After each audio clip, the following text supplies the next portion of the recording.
Hi అండి, నమస్తే. Welcome back to our channel JNV Sanvitha. ఈరోజు వీడియోలో ఒక మంచి Emmy tasty recipe Mughlai chicken gravy కర్రీని సింపుల్ అండ్ టేస్టీగా ఎలా చేసానో చూసేయండి. ఈ కర్రీ బిర్యానీలోకైనా, రైస్, రోటీ, చపాతీలోకైనా చాలా బాగుంటుంది.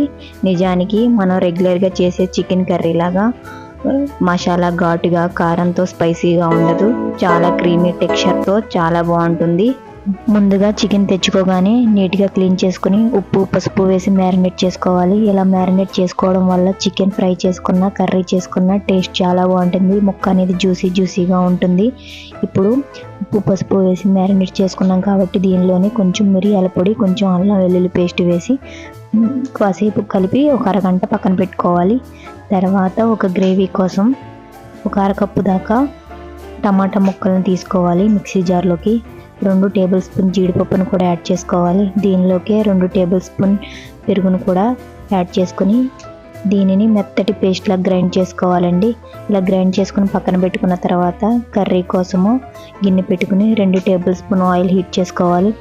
ఆయిల్ హీట్ అయిన తర్వాత 2 ఇలాచి, 4 లేక 5 మిరియాలు, 1 ఇంచు దాల్చిన చెక్క వేసి ఇప్పుడు సన్నగా తరిగిన ఉల్లిపాయ ముక్కలను కూడా వేసుకుని లైట్ గోల్డెన్ కలర్ వచ్చే వరకు ఫ్రై చేసుకోవాలి.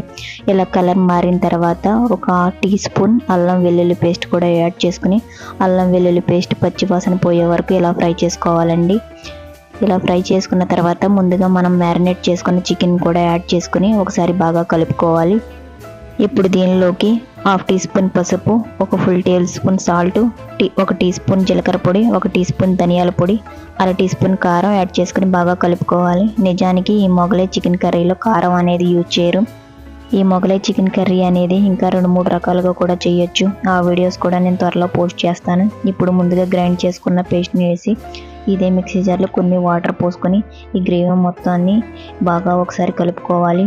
ఇలా ఒకసారి బాగా కలిపిన తర్వాత ముందుగా డ్రై రోస్ట్ చేసి పౌడర్ చేసుకున్న కసూరి మేతిని 1 టేబుల్ స్పూన్ దాకా యాడ్ చేసుకుని మళ్ళీ ఇంకొకసారి బాగా కలిపి గ్యాస్ లో ఫ్లేమ్లో పెట్టుకుని ఈ గ్రేవీ మొత్తం చికెన్లో బాగా ఉడికి ఆయిల్ సపరేట్ అయ్యే వరకు మూత పెట్టి మధ్యలో చెక్ చేసుకుంటూ 2 నిమిషాల పాటు ఉడికించుకోవాలి.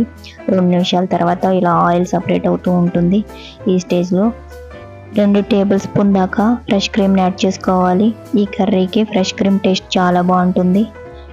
ఇలా ఫ్రెష్ క్రీమ్ని యాడ్ చేసుకున్న తర్వాత ఒకసారి బాగా కలుపుకొని ఒక 1/2 గ్లాస్ వరకు వాటర్ పోసుకోవాలి. ఇలా వాటర్ పోసుకున్న తర్వాత ఒకసారి బాగా కలుపుకొని దీనిలోకి 2 లేక 3 పచ్చిమిర్చి స్లైసెస్ని యాడ్ చేసుకోవాలి. ఇలా పచ్చిమిర్చి స్లైసెస్ని యాడ్ చేసుకున్న తర్వాత మూత పెట్టి 2 నిమిషాలు ఉడికించుకోవాలి. గ్రేవీ అనేది కాస్త దగ్గర పడుతుంది. ఇలా దగ్గర పడిన తర్వాత ఒక 1/2 table spoon garam masala add చేసుకుని 1 నిమిషం ఉడికించుకోవాలి. 1 నిమిషం తర్వాత గ్రేవీ కన్సిస్టెన్సీ అనేది ఇలా దగ్గర పడుతుంది. ఈ స్టేజ్లో కొంచెం కొత్తిమీర ఆకుని యాడ్ చేసుకుని గ్యాస్ ఆఫ్ చేసేసుకోవడమే. అంతేనండి, ఈ చికెన్ మొగలై కర్రీ రెడీ అయిపోయింది. ఈ కర్రీ కనుక మీకు నచ్చినట్లయితే చిన్న లైక్ ఇవ్వండి. ఇలాంటి మంచి రెసిపీస్ కోసం ఛానల్ని సబ్స్క్రైబ్ చేసుకోండి. Thank you for watching.